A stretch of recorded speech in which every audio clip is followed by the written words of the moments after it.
All right, here we are with Story Time with Tammy, and thanks for joining me. What I'd like to go over today is some of the frequently asked questions that I get and the answers that I have to those questions. Top 10, right? So hopefully this won't take incredibly long and you don't have to stay here for 50 minutes, but we'll see. I'm a talker. So let's dive into the very first one. The first question that I get pretty frequently is, do I really need a great LinkedIn profile? Because there are some industries like manufacturing, construction, that most people are not on LinkedIn. But I can tell you that this is getting to be more and more important. And like I said before, over 20% of employers and recruiters now use LinkedIn as their main form of looking for people, exclusive form of looking for people. So LinkedIn is very key. Also, you have to think about the fact that LinkedIn is really what we call pull marketing instead of push marketing. So push marketing is sending your resume out hard copy to the companies that would meet your search criteria, or sending a hard copy resume out to companies that are doing well and are growing, and not creating jobs just because of attrition or people leaving, but actually creating new jobs. But LinkedIn is becoming more and more a necessity, and I talked about earlier of what you can do in order to get a great LinkedIn profile. You can also contact me and I can give you examples of some of my clients. I'd be very happy to do that because they have great LinkedIn profiles as well. All right, so here's another one. The next one, what do employers want to know in an interview? I get this a lot, and most people, when they're interviewing, try to guess what an employer is wanting to hear, and that is the exact opposite of what you need to be doing. Number one, you can't memorize the top 206 questions and what the answers should be to those questions, and you really can't second guess what they want to hear. And if you do and try to give them the answer that you think they want to hear, what you're going to end up with is your square peg into their round hole, and you're going to get a job that is not a good fit for you. So don't tell them what you think they want to hear. Tell them the truth, even when it comes to your weaknesses. You have to be transparent with everything. What I've done is really distilled down what an employer wants to know to 5 questions. So I want to share those 5 questions with you. The first thing they want to know is, why are you here? In other words, why are you sitting in front of me? Why did you send me your resume? Why did you apply for this job? What makes you interested in this position? What makes you interested in our company?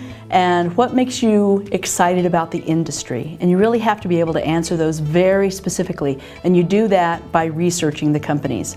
Secondly, what can you do for us? And that's based upon what you've done in the past for your other employers. And so you want to be able to tell specific, compelling stories about what you've done and how you've affected the bottom line of the companies that you've worked for. Thirdly, are you going to fit in here? And usually that is the face-to-face interview. They want to see you face-to-face. They want to know if you're going to fit in with their values and their culture. And it's okay to explain and articulate your values and what you believe to be important, what your guiding principles are. So will you fit in is the third question. The fourth question is, how are you different from everybody else that we may have talked with? And that really gets down to your brand. If you'll remember in the first video that I sent you, your brand is the 3 bullet points on your resume. And that really comes down to how you're different than everybody else and what makes you uniquely qualified for the position that you're applying for. You really want to create distinction between you and other people. And it all comes down to a very simple marketing message of the 3 bullet points on your resume. Think of those as talking points if you're in a political campaign. And then finally, the 5th question is, how much will you cost us? That's something that's on in every employer's mind, even in the beginning. And oftentimes you'll get that question, so how much are you going to cost us? You'll get that question on the phone even before they bring you into a face-to-face. All right? And we'll talk about that next. So let's go into the next question, which is, how do I handle the salary questions? How much are you going to cost us? So probably the biggest tip that I can give you here is to avoid premature compensation discussions. In other words, don't talk money until they've offered you the position. All right? And let me give you some examples of what you can say if they say, so how much are you going to cost us? What are your salary expectations? Well, really, fit is the most important thing to me, but I'd prefer to talk money if once I know more about the position. And I really can't talk about compensation until I know all the job responsibilities of the position. So does this position have direct reports? Does this position have budget authority? What are your expectations for the position? So really bring it back to them to answer the questions on that. And so you can deflect it by asking that question. You can also say that I'm sure that, or maybe you could phrase it as, I wouldn't be sitting here if I didn't have some idea of what you could pay.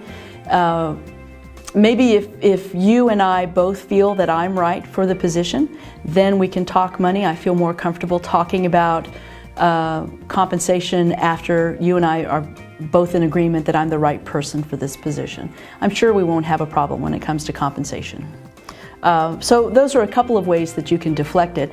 If they ask you, what are you making? You can always use the apples to oranges comparison. So basically you say, well, what I'm making right now is probably an apples to oranges comparison between what I would expect to make in the position that you have, because it's different job responsibilities.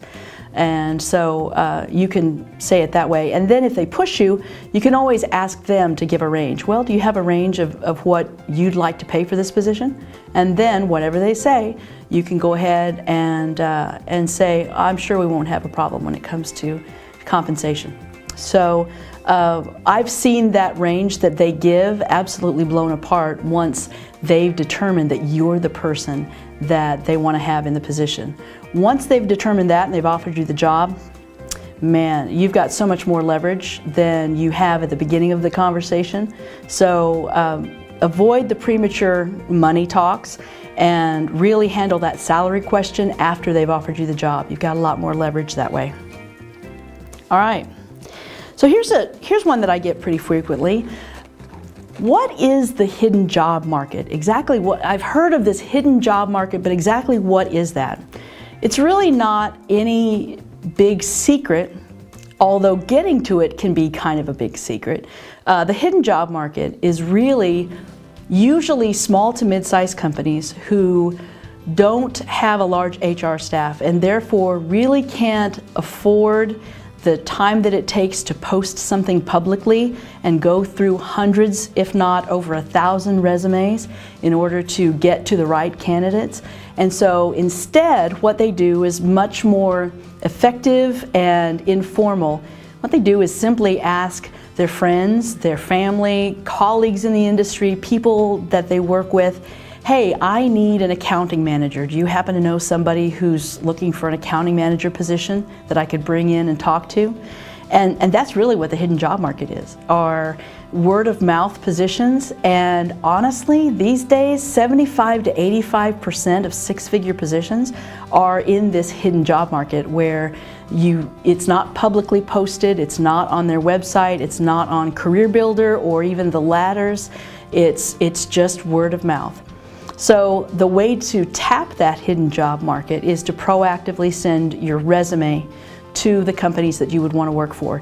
Believe it or not, you get a better response rate when you proactively send your resume to companies that you would want to work for versus applying for posted positions online, especially when you're talking about a six-figure position. It's just much more effective to send your resume out proactively. Hard copy, that's important, hard copy, not email. It will sit on somebody's desk for a long time. I have seen it over and over and over again, where people get calls 5, 6, 7, 8 weeks later after they've sent a resume because it stayed on somebody's desk for 5 weeks, versus going in an inbox and getting deleted or not even looked at and never getting responded to. So always send it hard copy. All right, next one. How do I find the right people to send my resume to? We covered that a little bit before, and I really suggest looking online at online databases. There are a lot of free online databases that are out there. Most of them get their information from Dun & Bradstreet. Dun & Bradstreet is a New York firm that is really the clearinghouse for all business data out there. And you can access the Dun & Bradstreet $1 Million database usually from your library website. And so get a library card, hunt down your library card, use the library card number to access that from home, and you can get lists of companies that would meet your search criteria. Right now, what I've found is that the companies that are hiring most often are anywhere from 10 to 50 million in annual revenue, which is very small.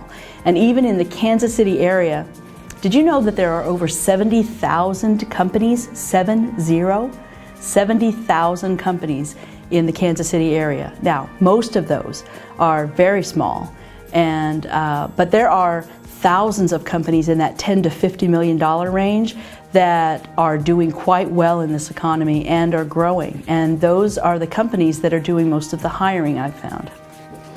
All right. How do I network if I don't know anyone? So let's talk a little bit. I promised you that we would talk about this a little bit as far as informational interviewing.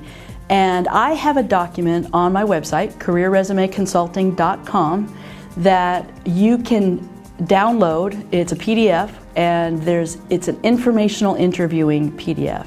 And it gives you a step-by-step process of how to conduct an informational interview. But basically, what you want to do is find someone within a target company that you want to reach, and what I recommend is reaching out to the sales force, believe it or not. The individual contributing salespeople in that company usually will talk your ear off, and if you just give them a call and say, you know, I was researching your company and I realized that if I'm going to find out about more about your company and more about your industry, that you're the person I need to talk to. Do you have about 10 minutes that I can ask some questions, maybe 3 or 4 questions, and then just find out more about their industry, find out more about their company, ask some very general questions. And in that PDF that I've got on my website, there are general questions that you can ask. But the last question is most important, and that is, who do you know that I should be talking with?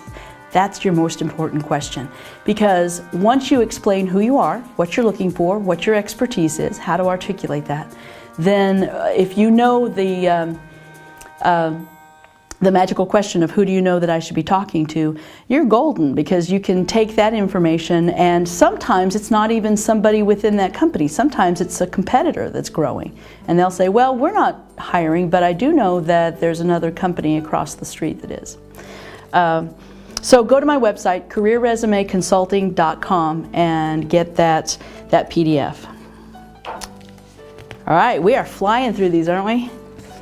Okay, how do I find a job that pays me what I'm worth? That's the key question, isn't it? What I have found is that you can oftentimes get a position that pays you what you're worth easier than you can get a position that you're overqualified for. That's one of the biggest mistakes that I see job seekers make, especially at a higher level or a senior level. They feel like they have to dumb down their resume, dumb down their experience, and take something that's beneath them, where it's actually pretty hard to get a position that you're overqualified for, because there are legitimate reasons why an employer doesn't want to hire somebody who's overqualified, because in 6 months you're going to be bored out of your skull and you're going to look for another position. And it's not paying you what you're worth, and they know it, and they don't want to hire anybody that's overqualified. So what I've found is if you can articulate your expertise, if you can articulate what it is that you do better than anybody else, and you're in front of a company, you're in front of a hiring manager that wants what you have to offer, then it's going to be a good fit.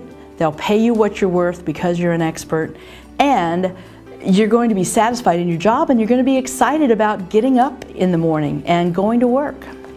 So become an expert. That's my advice for being paid what you're worth. Next, how do I overcome my liabilities like long-term unemployment, age, whether you be possibly too old or too young, or maybe a short tenure in a lot of different jobs, what may be construed as job hopping, even though most of the time it's not your fault at all. Here's what I recommend on those.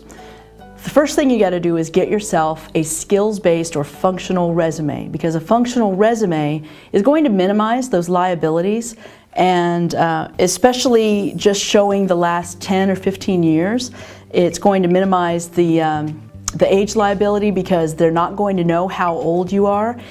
You definitely do not want to put everything that you've done and everywhere that you've been all the way back to the 70s or the 80s, and I see that quite frequently. I really wouldn't detail back anything before probably 1998 or maybe 1995. Something else that you can do, and I've mentioned it before in one of my other videos, is the ARTS method of overcoming objections. So, for instance, if you don't have industry experience, you can ask them this four-part series of questions, which would be, well, the first thing is you acknowledge their concern. So let's stop on that one. I don't want to say that.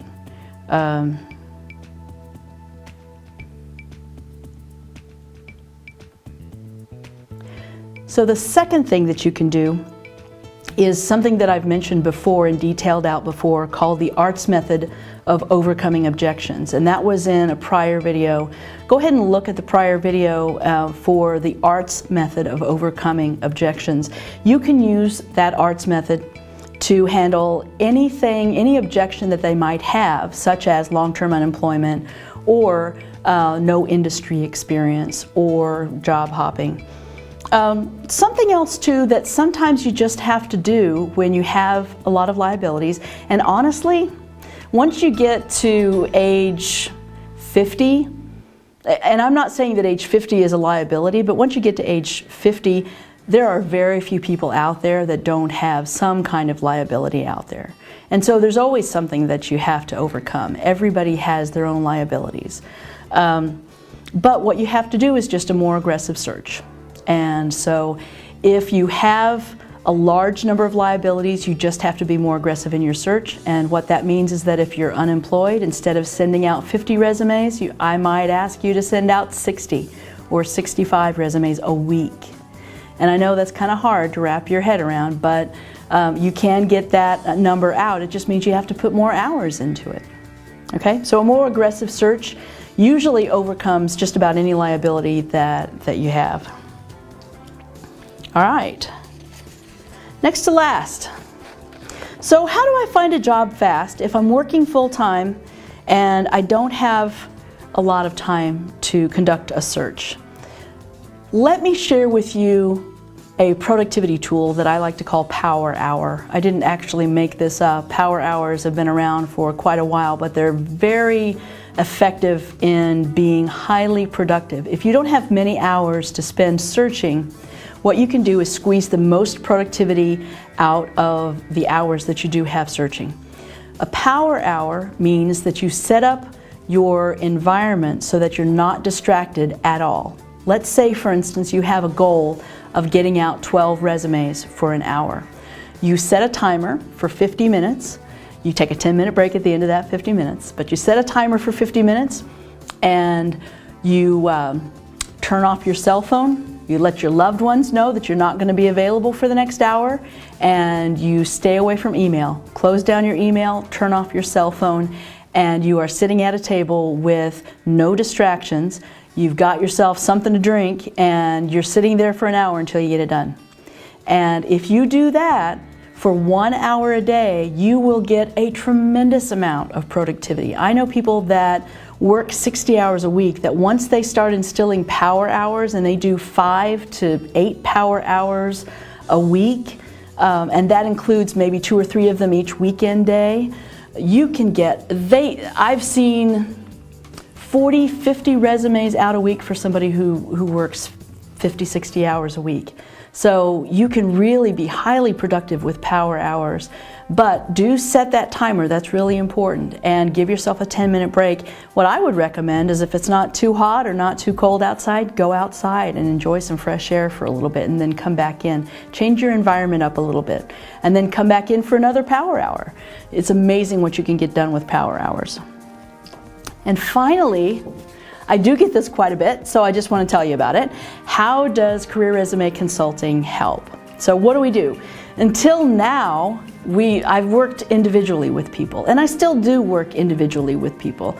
I work as a career strategist, a job search coach, a resume writer, an all-around expert, and so I do have a program that has 5 modules with it over the course of 10 weeks, and I work very closely one-on-one, write a resume, and go through a full search with people, or I just write resumes for people who just need resumes. But I now have, and I'm introducing it now, a 6-Figure Pro online coaching program that's going to allow me to serve so many more people and allow me to get the word out to a lot more people at a lower price point than what I've been able to do before. And it covers all 5 modules, everything that I give my one-on-one coaching clients that pay thousands of dollars. And this is going to be just a fraction of that price, and it covers all 5 modules that I cover in my one-on-one, but also an additional module on how to build your own resume. So it covers how to build a rock star resume step by step. It covers how to put together a robust LinkedIn profile, how to find the right people within the right companies to send your resume to, how to network to expand your reach, and how to network effectively for a 6-figure position or really any professional position, how to end people 50 to 100% more than what they were originally offered. And so I want to introduce this to you in the next few days, and I'll be sending an email out to you and give you access to some more information. And that really concludes the presentation and the training, and I really hope this has helped you out today. And this is the end of the 3rd video. So if you'd like more information about getting into a much deeper level of the 6 different modules, I invite you to take a look at my next video that I'll be releasing in a few days, and it'll give you a lot more information. So until then, I hope this has helped, and I'm Tammy Cabell with Career Resume Consulting, and I hope that you find a position that you can enjoy, that you're excited to go to work to every morning, that pays you what you're worth, and still allows you for time to do what's important. All right, thank you so much, and I'll talk to you soon. And feel free to, like before, feel free to put all of your comments and questions below, and I'd be happy to answer those, and I look forward to talking to you soon. Bye now.